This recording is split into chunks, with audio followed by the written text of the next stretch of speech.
साथियों नमस्कार। Welcome to exam runway. तो दोस्तों हम लोग इंडियन ज्योग्राफी देख रहे थे। इसमें हम लोग हिमालय की संरचना और हिमालय का निर्माण कैसे हुआ है और चारों जो हिमालय की श्रेणियाँ विभाजित किया गया है उसको अच्छी तरह देख चुके थे। इस क्लास को हम लोग आगे कंटिन्यू करते हैं। देखिए उसके बाद आता है उत्तर पूर्वी पहाड़ियाँ और राज्यभर जानकारी। तो उत्तर पूर्वी पहाड़ी के बारे में हम लोग देख चुके थे और राज्यभर जानकारी देखते हैं कि कौन कौन सा राज्य में कौन सा पहाड़ियाँ। तो यहाँ से क्वेश्चन आपको काफ़ी ज़्यादा देखने को मिलेगा, तो इसको अच्छे से कीजिएगा। देखिए अरुणाचल प्रदेश में कौन कौन सा पहाड़ी आता है, तो डाफली, मेरी, अभोर, मिसमी और पटकाई बूम। ठीक है, तो एक एक पहाड़ियों के बारे में हम लोग अच्छे से जानकारी इकट्ठा कर लेते हैं और समझते चलते हैं। पहला है मिसमी।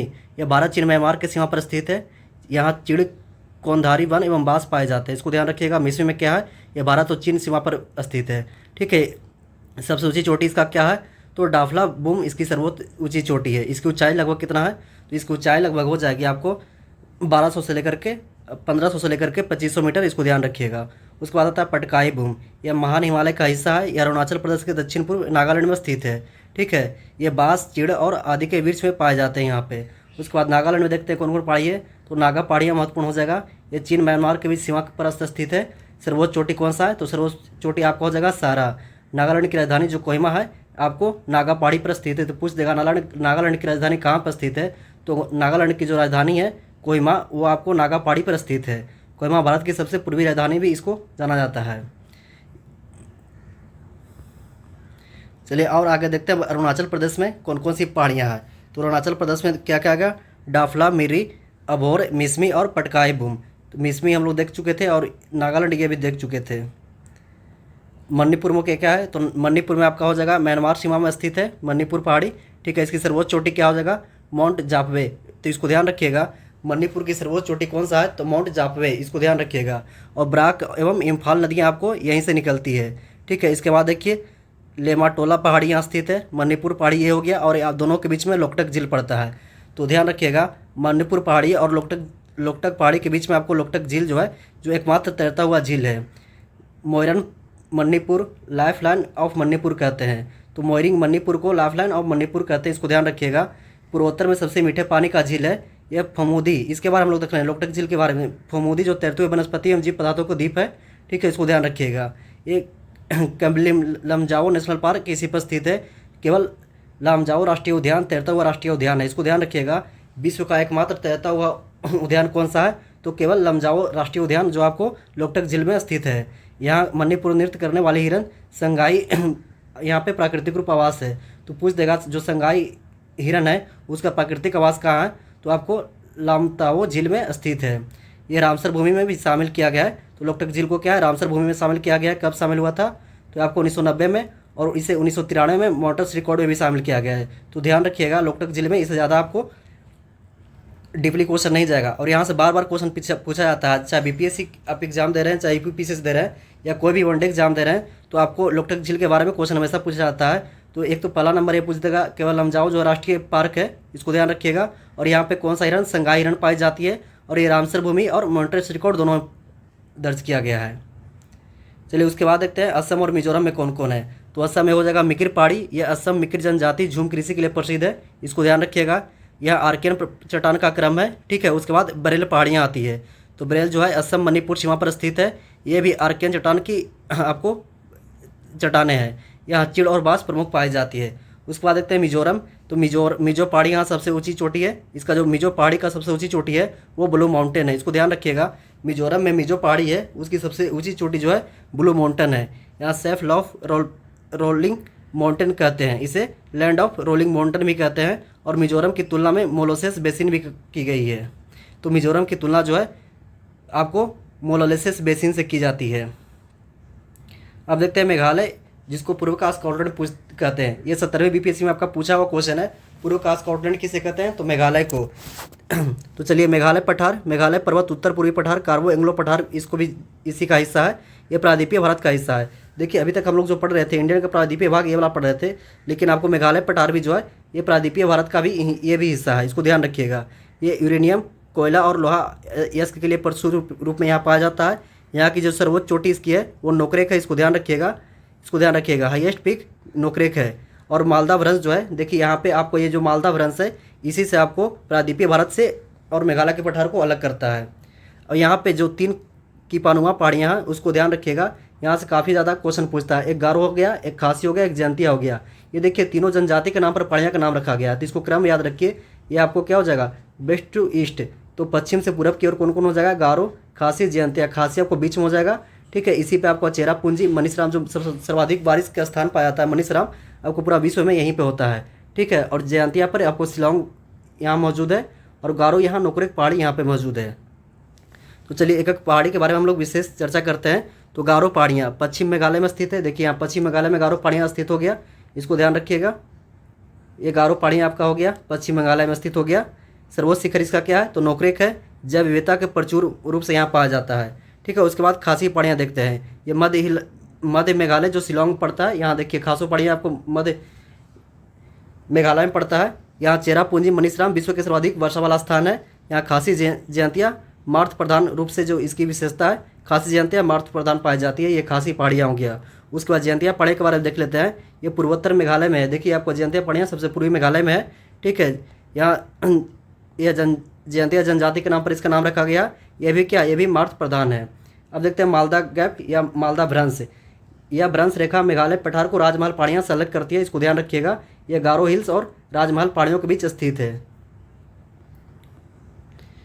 चलिए अभी तक हम लोग देख चुके थे हिमालय का आपको भौतिक विभाजन। अब हिमालय का प्रादेशिक विभाजन देखते हैं। तो हिमालय का प्रादेशिक विभाजन में एक वैज्ञानिक का नाम आता है, भूवैज्ञानिक का, सिडनी ब्राड का। सिडनी ब्राड ने नदियों के विभाजन के आधार पे आपको इसका प्रादेशिक विभाजन किया है। तो देखिए पहला क्या हो जाएगा, पहला आपका हो जाएगा पंजाब हिमालय, उसके बाद किमायू हिमालय, उसके बाद नेपाल हिमालय, उसके बाद असम हिमालय। तो एक एक करके हम लोग इसको अच्छे से देखते हैं। देखिए पंजाब हिमालय का विस्तार कहाँ से कहाँ तक होगा, तो पहले क्या, देखिए यहाँ से देखिएगा तो यहाँ से आपको सतलज नदी पहले दिखेगी, सिंधु सतलज। तो इसका नदियों के बहाव के क्रम के आधार पर सिडनी ब्राड ने हिमालय के नदियों के बहाव के आधार पर आपको प्रादेशिक विभाजन किए हैं। तो सिंधु से सतलज नदी तक आपका पंजाब हिमालय देखने को मिलता है। यह भाग मुख्यतः जो है आपको जम्मू कश्मीर, हिमाचल प्रदेश में कुछ भाग में स्थित है, ठीक है। इस क्षेत्र में पीरपंजाल, धौलाधर पर्वत शामिल है। देखिए आपको सिंधु नदी हो गया, सतलज नदी हो गया, और दोनों के बीच जो श्रेणी है यही आपको पंजाब हिमालय है। उसके बाद आपको हो गया काली नदी और सतलज नदी। तो किमायू हिमालय क्या हो जाएगा, सतलज और काली नदी के बीच आपको जो हो जाएगा ये वाला क्षेत्र आपको किमायू हिमालय हो जाएगा। और काली नदी और तीस्ता नदी के बीच का वाला क्षेत्र हो जाएगा वो नेपाल हिमालय हो जाएगा। और तीस्ता नदी और दियांग नदी के बीच हो जाएगा जो असम हिमालय हो जाएगा। इसको ध्यान रखिएगा, ये क्रम में पूछ देगा आपको। तो नदी के नाम याद रखिए पहले आपको वेस्ट से ईस्ट तक, आपको सिंधु, सतलज, काली, तीस्ता, दियांग। तो हम लोग पंजाब हिमालय के बारे में देख चुके हैं। उसके बाद देखते हैं किमायू हिमालय। देखिए किमायू हिमालय जो है आपको सतलज नदी से लेकर और काली नदी के बीच तक फैला हुआ है, ठीक है। यह सबसे छोटा भाग है, सबसे छोटा भाग है लंबाई के अनुसार। इसका जो पश्चिमी भाग है उसे गढ़वाल में पाया जाता है, और पूर्वी भाग जो है किमायू हिमालय में पाया जाता है। उसके बाद देखते हैं नेपाल हिमालय। तो काली नदी से देखिए काली और तीस्ता के बीच आपको नेपाल हिमालय पाया जाता है। ये वाला जो हिमालय है पूरा हिमालय के क्षेत्र इसको नेपाल हिमालय कहते हैं, ठीक है। ये सबसे लंबा हिमालय भाग है। इसकी जो लंबाई है लगभग ये आपको 800 किलोमीटर लंबा पड़ता है। यह नेपाल में स्थित है, इसको ध्यान रखिएगा। उसके बाद देखते हैं असम हिमालय। तो आपको तीस्ता नदी से और दियांग नदी के बीच जो हो गया ये इसको असम हिमालय कहते हैं। तीस्ता और दियांग नदी के बीच फैला हुआ है। यह भाग अरुणाचल प्रदेश, असम राज्य में स्थित है। यहाँ पर्वत श्रृंखलाएँ ज़्यादा ऊंची और जटिल होती है, इसको ध्यान रखिएगा। हिमालय का विभाजन नदियों के आधार पर किया गया है। तो ये हम लोग देख चुके हैं। सिडनी ब्राड द्वारा हिमालय का विभाजन किया गया है नदियों के आधार पर। देखिए फिर से हम लोग देखते हैं। ये आपको जम्मू कश्मीर हो गया, पंजाब हिमालय हो गया, ठीक है, किमायू हिमालय हो गया, नेपाल हिमालय हो गया और असम हिमालय हो गया, ठीक है। तो इसको ध्यान रखिएगा। अब एक एक करके हम लोग डिटेल से चर्चा करते हैं पंजाब एवं कश्मीर हिमालय के बारे में। देखिए यह सिंधु एवं सतलज नदी के बीच है, देख चुके थे सिंधु और सतलज नदी के बीच है। इसका विस्तार कहाँ कहाँ है, तो लद्दाख, जम्मू कश्मीर, हिमाचल प्रदेश में इसका विस्तार है। इसका रेंज क्या है, इसमें रेंज क्या कौन कौन सा आ जाएगा, तो काराकोरम, लद्दाख, जास्कर, पीरपंजाल और धौलाधर, इसको ध्यान रखिएगा। और यहाँ प्रमुख घाटियाँ कौन कौन हो जाएगा, तो कश्मीर घाटी, पठानकोट। देखिए आप लोग पहले ज्योग्राफी बहुत बार पढ़े होंगे, लेकिन आप लोग को प्रादेशिक विभाजन इतना अच्छा से, इतना डिटेल से नहीं कहीं बताया गया होगा, ठीक है। तो आप लोग इस चीज़ों को नोट करते चलिए और साथ में मैप रखिएगा तो आपको समझने में दिक्कत नहीं होगा। उसके बाद प्रमुख हिमनद कौन कौन सा है, तो सियाचिन हो जाएगा, बाल्टोरा हो जाएगा, बियाफा हो जाएगा और हिस्पर हो जाएगा। और यहाँ प्रमुख तीर्थ स्थल की बात करें तो वैष्णो देवी, अमरनाथ गुफाएं आपको पंजाब हिमालय में देखने को मिलता है। और प्रमुख मैदान की बात करें तो गुलमर्ग और सोनमर्ग भी यहाँ प्रमुख मैदान के रूप में देखते हैं। और यहाँ जिले की बात करेगा तो डल झील, बुल्लर झील, ठीक है, और पेंगो त्योंसो झील यहाँ पे प्रमुख झीलें हैं, इसको ध्यान रखिएगा। देखिए आपका पंजाब हिमालय है, ये सियाचिन हिमनद के रूप यहाँ पाया जाता है। उसके बाद बाल्टोरा हिमनद है, उसके बाद बायोफी हिमनद है और हिस्पर हिमनद है। हिमनद को नाम याद रखिएगा, पूछ देगा निम्नलिखित में से हिमनद कौन कहाँ पे है, तो ये कहाँ पे है, काश्मीर हिमालय में, सियाचिन हिमालय, बाल्टोरा हिमनद और बियाफो हिमनद और हिस्पर हिमनद, ठीक है। यहीं रेंज की बात करें तो काराकोरम, लद्दाख, जास्कर, पीर पंजाल, धौलाधर हम लोग हालांकि पहले भी रेंज देख चुके थे, तो हम लोग यहाँ काश्मीर हिमालय में देख रहे हैं। तो आपको नॉर्थ से साउथ देखिए, आपको काराकोरम, लद्दाख, जास्कर, पीर पंजाल, धौलाधर पाया जाता है। प्रमुख तीर्थ स्थल देखते थे वैष्णो देवी, अमरनाथ, प्रमुख मैदान गुलमर्ग और सोनमर्ग, और जिले देखते थे डल झील और बुल्लर झील। और जिले जो स्थित है ये फ्रेश पानी यानी मीठे जल का है। और सॉल्ट वाटर का कौन कौन सा है, तो पयोंग त्योंगसो झील और सिमुरेरी झील, इसको ध्यान रखिएगा। उसके बाद देखते हैं अगला है किमायू हिमालय। तो किमायू हिमालय कहाँ से कहाँ तक था, तो सतलज नदी से लेकर के काली नदी तक था, इसको ध्यान रखिएगा। इसकी लगभग लंबाई कितना है, तो 320 किलोमीटर लंबाई इसका है, ठीक है। इसका पश्चिमी भाग जो कौन सा है, तो गढ़वाल में है, और पूर्वी के भाग की बात करें तो किमायू में पड़ता है। प्रमुख चोटियाँ यहाँ कौन कौन सा है, तो नंदा देवी, कामेत, त्रिशूल, पंचाचूली, हेमकुंड साहिब, केदारनाथ, गौरी शंकर और चौखंबा, इसको ध्यान रखिएगा। और यहाँ प्रमुख नदियाँ पूछ देगा, किमायू हिमालय की प्रमुख नदियाँ कौन कौन सा बहती है, तो गंगोत्री जो ग्लेशियर से गंगा निकलती है, यमुनोत्री यहाँ से यमुना निकलती है, पंचप्रयाग जो आपको पंचप्रयाग के नाम सुने होंगे, देवप्रयाग, रुद्रप्रयाग, कर्णप्रयाग, ये सभी आपको किमायू हिमालय से निकलता है, इसको ध्यान रखिएगा। और यहाँ की प्रमुख झीलें पूछेगा तो नैनीताल, भूमिताल और सालताल प्रमुख झीलें हैं। यहाँ के प्रमुख हिल स्टेशन भी है, ठीक है। और यहाँ के प्रमुख अगर दर्रे पूछेगा तो हिमाचल प्रदेश में कौन कौन आ जाएगा, आपको हिमाचल प्रदेश में आ जाएगा शिवकिला, बड़ा लाचा और रोहतांग दर्रा। उसके बाद उत्तराखंड में हो जाएगा माना, नीति और लिपुलेख दर्रा, इसको ध्यान रखिएगा। आपको स्टेट में डायरेक्टली मिलान करने के लिए दे देगा और डायरेक्ट भी पूछ लिया जाता है। प्रमुख घाटियाँ की बात करें तो दून में आपको देहरादून और द्वार में हरिद्वार आ जाएगा, और फूलों की घाटी आपको उत्तराखंड में पाया जाता है। तो चलिए इसको हम लोग मैप से देख लेते हैं।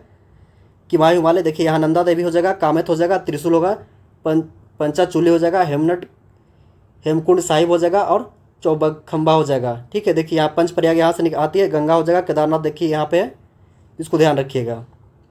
ये आपका सतलज नदी हो जाएगा और ये आपका काली नदी के बीच आपको हो जाएगा किमायू हिमालय। चलिए उसके बाद देखते हैं नेपाल या सिक्किम हिमालय। तो देखिए इसकी अवस्थिति कहाँ है, तो काली से तीस्ता नदी के बीच आपको नेपाल या सिक्किम हिमालय देखने को मिलता है। इसकी जो लंबाई है 800 किलोमीटर, सर्वाधिक विस्तृत लंबाई इसी के पाया जाता है, ठीक है। यहाँ प्रमुख नदियाँ कौन कौन सा है, तो तीस्ता नदी प्रमुख नदी है। और प्रमुख घाटी की बात करें तो काठमांडू घाटी, और प्रमुख दर्रे की बात करें तो नाथला और जलेफला दर्रा प्रमुख पाया जाता है। और हिमालय की सर्वोच्च चोटियाँ जो यहीं पे पाया जाता है, तो पूछ देगा हिमालय की चोटियाँ सर्वाधिक कहाँ पाया जाता है, तो नेपाल या सिक्किम हिमालय में जो है हिमालय की सर्वोच्च ऊँची चोटियाँ यहीं पाई जाती है। जैसे एवरेस्ट की बात करें या कंचनजंगा हो या मकालू है, अन्नपूर्णा हो, आपको सर्वोच्च ऊँची चोटियाँ यहीं पाई जाती है। इसकी विशेषता क्या है, तो लेप्चा जनजाति का निवास क्षेत्र है, ये चाय बगाने के लिए सर्वाधिक उपयोग क्षेत्र है, ठीक है। चलिए उसके बाद देखते हैं असम हिमालय। असम हिमालय का विस्तार कहाँ से कहाँ तक है, तो असम का विस्तार तीस्ता से लेकर ब्रह्मपुत्र नदी तक 720 किलोमीटर लंबा विस्तृत पाया जाता है। यहाँ की प्रमुख चोटी कौन सा है, तो नामचा बरवा है। नदियाँ यहाँ ब्रह्मपुत्रा हो गई, लोहित, दिहांग और दिवांग हो गया, इसको ध्यान रखिएगा। यहाँ अपार जल विद्युत क्षमता पाया जाता है, ठीक है। जयंतियाँ कौन कौन सी है, तो डाफला, अबोर और मिसमी, ठीक है। यहाँ समस्या सबसे प्रमुख क्या है, तो झूम कृषि। देखिए झूम कृषि होता क्या है ना, आदिवासी लोग नए कृषि क्षेत्र में जाते हैं, यहाँ पे मान के चलिए आपका पूरा जंगल है, तो इसको साफ करके, इसको जला करके यहाँ कृषि करते हैं। इससे क्या होता है, पर्यावरण का नुकसान होता है। तो झूम कृषि यहाँ की प्रमुख समस्या है, जिससे आपका मृदा अपरदन भी देखने को मिलता है। ये आपका नामचा बरवा हो गया, ये ब्रह्मपुत्रा नदी हो गया, लोहित दिहांग हो गया और दिवांग हो गया।